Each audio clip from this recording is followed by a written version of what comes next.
rely on real-time data to respond swiftly and design evidence-driven policies. Kupitia mpango wa ruzuku ya mbolea, tupunguza bei kutoka shilingi 7,500 hadi shilingi 2,500 kwa gunia la 50. Kufikia sasa, zaidi ya magunia milioni 21.3 ya mbolea yamesambazwa kwa gharama ya shilingi bilioni 53, na hivyo kuokoa shilingi 105 bilioni kwa wakulima wetu. Tukitazamia mbele, mwaka wa 2026 tutasambaza zaidi ya magunia milioni 12.5 ya mbolea katika wadi zote 1,550 nchini, mbali na magunia milioni 4.5 ambayo tayari yamepatikana kwa msimu wa mvua mfupi ambao unaendelea hivi sasa. Hatua hizi sasa zimeanza kuzaa matunda, uzalishaji wa mahindi ukipanda na kufikia rekodi ya magunia milioni 67 mwaka wa 2024. Mwaka huu wa 2025 tunatarajia magunia milioni 75. Mwaka huu vile vile uagizaji wa mahindi kutoka nje umepungua kwa karibu 70%, kutoka magunia milioni 9.9 karibu milioni 10 mwaka wa 2022 hadi magunia milioni 3 peke yake mwaka uliopita. Sitarajii ya kwamba kutakuwa na mahindi yoyote yatakayoagizwa kutoka nje mwaka huu, kwa sababu tunatarajia mazao makubwa zaidi. At the same time, consumer prices have eased. The cost of a 2 kilogram packet of maize flour has fallen by about 38%, from Kenya shillings 250 in 2022 to Kenya shillings 160, 140 and sometimes 120 in 2025. The price of a 90 kilogram bag of maize has dropped by 31%, from an average of 5,500 to now 3,200 per 90 kilogram bag. Uzalishaji wa chai umeongezeka kwa 12%, huku mapato yakipanda kwa 40%, kutoka shilingi bilioni 138 mwaka wa 2022 hadi shilingi bilioni 215 mwaka wa 2024. Mapato ya wakulima wadogo yamepanda kutoka shilingi 50 kwa kilo moja hadi shilingi 64 kwa kilo moja ya majani mabichi ya chai.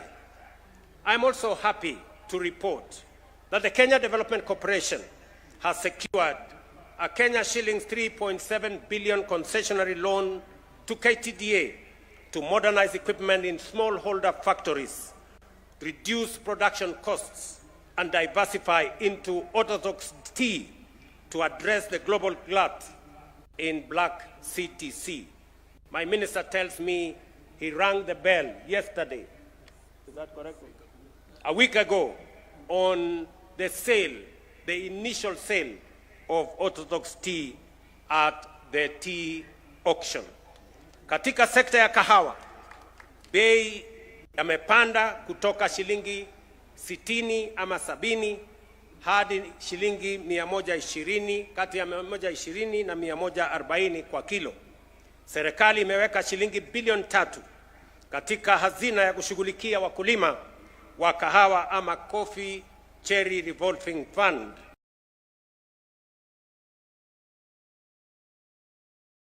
na kufutilia mbali deni ya shilingi bilioni 2 kufikia sasa.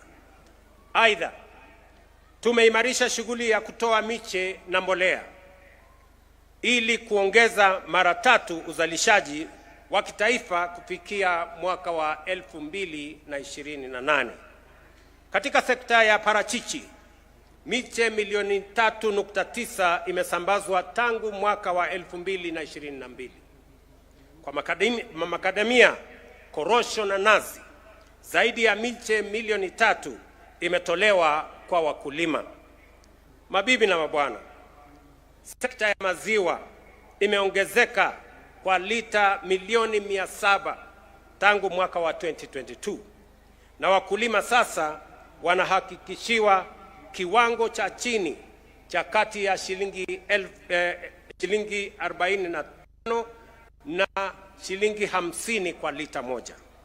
Mauzo ya maziwa katika masoko ya nje ya nchi umeongezeka maradufu, huku mitambo ya barafu 300 ama milk cooling plants 300 ikisambazwa kwa vyama vya wafugaji wa ng'ombe ya maziwa.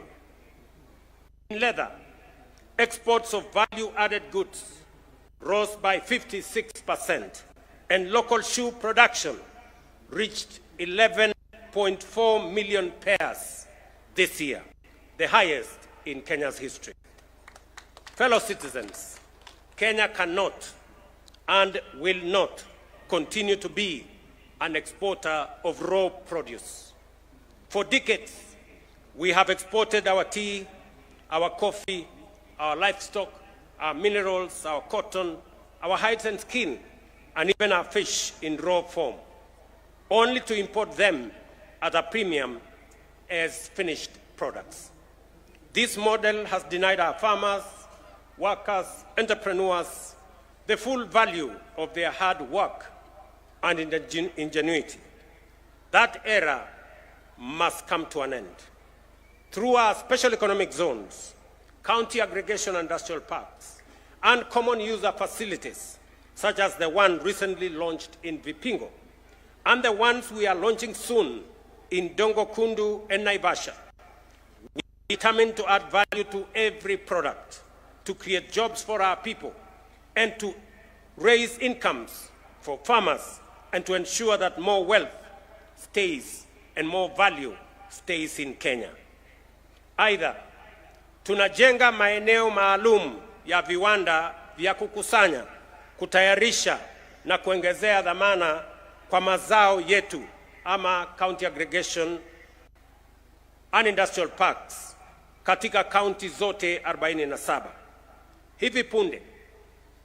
Hivi ndivyo tutakavyokuwa vituo vya wakulima kupeleka mazao yao, kupata hifadhi ya baridi, mahala ya kisasa na mitambo ya kuongezea dhamani, na kuunganishwa moja kwa moja na masoko ya ndani na masoko ya kimataifa.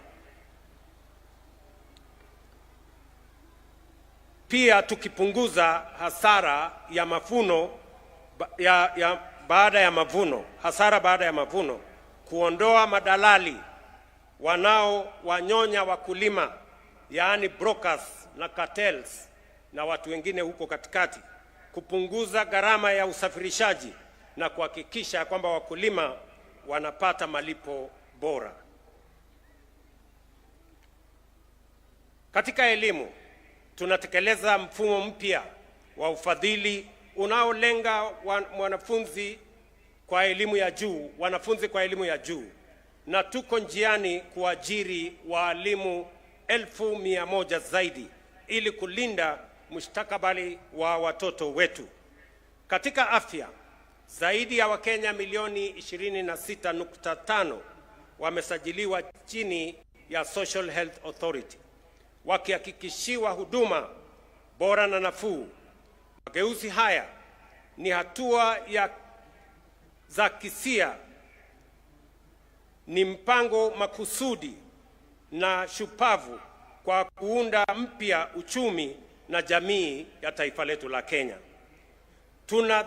Tunadhihirisha ukubwa wa maeneo yetu, kina cha dhamira yetu na hakika ya hatima yetu kama taifa linaloinuka. The outcomes we have achieved so far affirm a simple truth. Kenya has never lacked resources or talent or ideas. What we lacked was steadfast focus, courage of conviction, and bold leadership to rise above mediocrity and pursue excellence. I have made a deliberate and intentional choice not to settle for the ordinary. And I invite you, fellow Kenyans, to to make the same choice. Our destiny is not average. It is extraordinary. That excellence is not a mere dream. It is real, it is possible, and it is within our reach. As I speak on matters agriculture, and the minister is here with his team, much as we have achieved what we have achieved, we have managed to stabilize the agricultural sector. We have digitized the whole space, registered 7.1 million farmers. Now we have reliable data to run our agricultural policies and to create and to invent and to innovate every intervention that is going to boost our agricultural productivity. We have also made available resources for all inputs, from fertilizer to seeds and all the way to pesticides. We have also removed brokers, cartels, and people who undermine farmer prices from our space. We have stabilized our production. We are seeing increases in food production, in maize, in wheat, in tea, in coffee, and in all the other products. But ladies and gentlemen, that is not enough. We have just arrived at the base. It is now necessary for us to take the next step and transform our agriculture so that we can reduce any imports of food into Kenya. For your information, ladies and gentlemen, we still import up to 400 billion worth of food products into Kenya. Edible oil, rice, wheat, and other products into our country. And these are products we can produce in Kenya. We can produce enough rice. We can do wheat. We can produce enough maize. We can produce enough sugar. We can produce enough edible oil in the Republic of Kenya. And therefore, our next phase, and that is why I am saying we must stop working with the ordinary. We must stop working with the usual. We must not make peace with what is average. We now must up our game in the agricultural sector. We must move our agriculture to the next level. And the next level involves matters irrigation. I have already asked the Ministry of Water to work with the Ministry of Agriculture in identifying at least between 30 and 40 mega dams, because irrigation is going to be the next frontier for us to be able to achieve enough food security for us not to import anything into the Republic of Kenya. I have also asked the ministry to begin to think about how we add value. I have said Kenya cannot continue to be an exporter of raw materials into other countries. I must thank other countries who are working with us. I was in China earlier this year, and the Chinese market is now available to Kenya. China has removed all the tariffs on our agricultural products, on tea, on coffee, on macadamia, on avocado, and all the other products. Just last week, in the United States government has agreed to the extension of AGOA that equally gives us duty-free and quota-free access to the American market. You know very well that last year we negotiated and we became the only East African country that signed economic partnership agreement, our economic partnership agreement with the EU, 26 countries in Europe. Now we have the European market, we have the American market, we have the Chinese market. It is now up to us to produce the necessary products, to add value to the necessary products that we produce in Kenya so that we can access those markets. We can create value here at home, create jobs here at home, make our farmers earn more. And that is why we are investing in the county aggregation and industrial parks so that they become aggregation centers for agricultural produce across the country. It is the reason why I've just mentioned here, we are having another 6 special economic zones, from Vipingo to Dongokundu to Naivasha to Sagana to Thika to Busia to Eldoret, and another 3 that we are working on to make sure that we create the ecosystem that is going to support our value addition and agro-processing, all the products that we produce, so that we can not only create jobs, we can also create value, create wealth, and sell finished products to the markets we have negotiated globally, whether it is in China, or it is in the United States, or it is in Europe, and of course, in the African continent, using the Africa Continental Free Trade Area. We have that opportunity available to us. What is remaining is us. And I want to ask leaders that the difference between the countries that have succeeded, the countries that were with Kenya a few years ago, and I remember saying yesterday, South Korea was exactly like Kenya in 1963. Their GDP per capita was 79. Kenya's was 80. Today, the per capita of South Korea is 20 times that of Kenya. Yet they were like us. They are an agricultural country like us. They do not have minerals like us. They had the same education with us. The difference, good people, is not that the South Koreans are different from Kenya. The difference is leadership. It is us, the leaders, who must take the decisions that will move Kenya to the next level. And I am persuaded beyond any reasonable doubt that we can change this country in our lifetime if we make the right decisions. And it is time, ladies and gentlemen, I must tell every leader in Kenya, from our MCAs to our members of parliament, to our governors, and everybody in between, our PSS and ministers, it is time for Kenya to move to the next level, and we must up our game. We must stop working with the ordinary. We must stop making peace with mediocrity. We must stop working with the simple, and we must stop working with the average. We must begin to think about transformation. We must work with the unusual. We must work with the bold and innovative and creative. That is how we are going to achieve the extraordinary and move our country to the next level. I must say this repeatedly because that is what our country deserves at this point in time.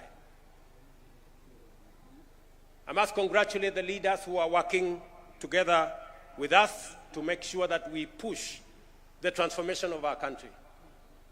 There is now evidence everywhere that the decisions that we have made over the last 3 years are giving us results. Housing that has been burning for many years, today we are building 170,000 houses across Kenya. They are visible.